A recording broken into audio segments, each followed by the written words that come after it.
Ishmael by Daniel Quinn, Chapter 1.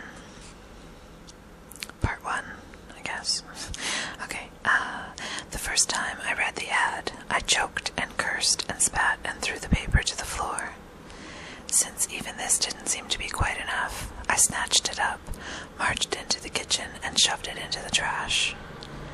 While I was there, I made myself a little breakfast and gave myself some time to cool down. I ate and thought about something else entirely. That's right. Then I dug the paper out of the trash and turned back to the personal section just to see if the damn thing was still there and just the way I remembered it. It was. Teacher seeks pupil. Must have an earnest desire to save the world. Apply in person. An earnest desire to save the world. Oh, I liked that. That was rich indeed. An earnest desire to save the world. Yes, that was splendid. By noon, 200 mooncalves, soft heads, boobies, ninny hammers, noodle heads, gawkies, and assorted oafs and thickwits would doubtless be lined up at the address given, ready to turn over their worldlies for the rare privilege of sitting at the feet of some guru, pregnant with the news that all will be well if everyone will just turn around and give his neighbor a big hug. You will wonder, why is this man so indignant, so bitter? It's a fair question. In fact, it's a question I was asking myself. The answer goes back to a time a couple of decades ago when I'd had the silly notion that the thing I most wanted to do in the world was to find a teacher. That's right, I imagined I wanted a teacher, needed a teacher, to show me how one goes about doing something that might be called saving the world. Stupid, no. Childish, naive, simple, callow, or just fundamentally dumb. In one so manifestly normal in other respects, it needs explaining. It came about in this way. During the children's revolt of the 60s and 70s, I was just old enough to understand what these kids had in mind. They meant to turn the world upside down, and just young enough to believe that they might actually succeed. It's true. Every morning when I opened my eyes, I expected to see that the new era had begun, that the sky was a brighter blue and the grass a brighter green. I expected to hear laughter in the air and to see people dancing in the streets, and not just kids, everyone. I won't apologize for my naivete. You only have to listen to the songs to know that I wasn't alone. Then one day, when I was in my mid-teens, I woke up and realized that the new era was never going to begin. The revolt hadn't been put down, it had just dwindled away into a fashion statement. Can I have been the only person in the world who was disillusioned by this, bewildered by this? It seemed so. Everyone else seemed to be able to pass it off with a cynical grin that said, well, what did you really expect? There's never been any more than this, and never will be any more than this. Nobody's out to save the world, because nobody gives a damn about the world. That was just a bunch of goofy kids talking. Get a job, make some money, work till you're 60, and then move to Florida and die. I couldn't shrug it away like this, and in my innocence I thought that there had to be someone out there with an unknown wisdom who could dispel my disillusionment and bewilderment. A teacher. Well, of course there wasn't. I didn't want a guru or a kung fu master or a spiritual director. I didn't want to become a sorcerer or learn the zen of archery or meditate or align my chakras or uncover past incarnations. Arts and disciplines of that kind are fundamentally selfish. They're all designed to benefit the pupil, not the world. I was after something else entirely, but it wasn't in the Yellow Pages or anywhere else that I could discover. In Hermann Hesse's The Journey to the East, we never find out what Leo's awesome wisdom consists of. This is because Hesse couldn't tell us what he himself didn't know. He was like me, just yearned for there to be someone in the world like Leo, someone with a secret knowledge and a wisdom beyond his own. In fact, of course, there is no secret knowledge. No one knows anything that can't be found on a shelf in the public library, but I didn't know that then.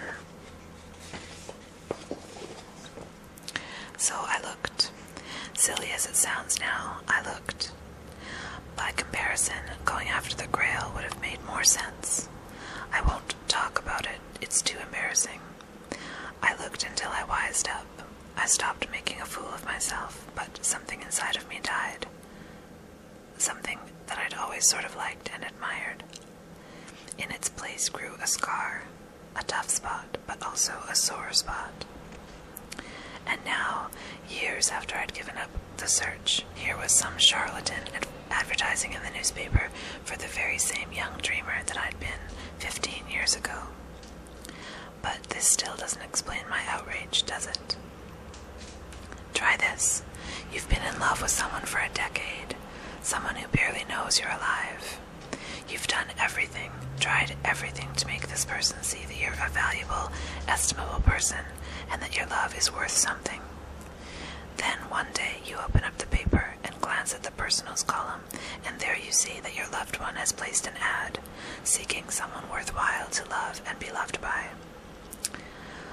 Oh, I know it's not exactly the same. Why should I have expected this unknown teacher to have contacted me instead of advertising for a pupil? Contrariwise, if this teacher was a charlatan, as I assumed, why would I have wanted him to contact me? Let it go. I was being irrational. It happens. It's allowed. 2. I had to go down there, of course. Had to satisfy myself that it was just another scam. You understand. 30 seconds would do it. A single look. 10 words out of his mouth. Then I'd know. Then I could go home and forget about it. When I got there, I was surprised to find that it was a very ordinary sort of office building, full of second-rate flacks, lawyers, dentists, travel agents, a chiropractor, and a private investigator or two. I'd expected something a little more atmospheric, a brownstone with paneled walls, high ceilings, and shuttered windows, perhaps. I was looking for room 105, and I found it in the back, where a window would overlook the alley. The door was uninformative. I pushed it open and stepped into a large, empty room. This uncommon space had been created by knocking down interior partitions, the marks of which could still be seen on the bare hardwood floor. That was my first impression, emptiness. The second was olfactory. The place reeked of the circus. No, not the circus, the menagerie, unmistakable but not unpleasant. I looked around. The room was not entirely empty. Against the wall at the left stood a small bookcase containing 30 or 40 volumes, mainly on history, prehistory, and anthropology. A lone, overstuffed chair stood in the middle, facing away, toward the wall at the right, and looking like something the movers had left behind. Doubtless this was reserved for the master. His pupils would kneel or crouch on mats arranged in a semicircle at his knee. And where were these pupils, who I predicted would be present by the hundreds? Had they perhaps come and been led away like the children of Hamelin? A film of dust lay undisturbed on the floor to disprove this fancy. There was something odd about the room, but it took me another look round to figure out what it was. In the wall opposite the door stood 2 tall casement windows, admitting a feeble light from the alley. The wall to the left, common with the office next door, was blank. The wall to the right was pierced by a very large plate glass window, but this was plainly not a window to the outside world, for it admitted no light at all. It was a window into an adjacent room, even dimmer than the one I occupied. I wondered what object of piety was displayed there, safely beyond the touch of inquisitive hands. Was it some embalmed Yeti or Bigfoot, maybe made of cat fur and papier-mâché? Was it the body of a UFO naut cut down by a National Guardsman before he could deliver his sublime message from the stars? We are brothers, be nice.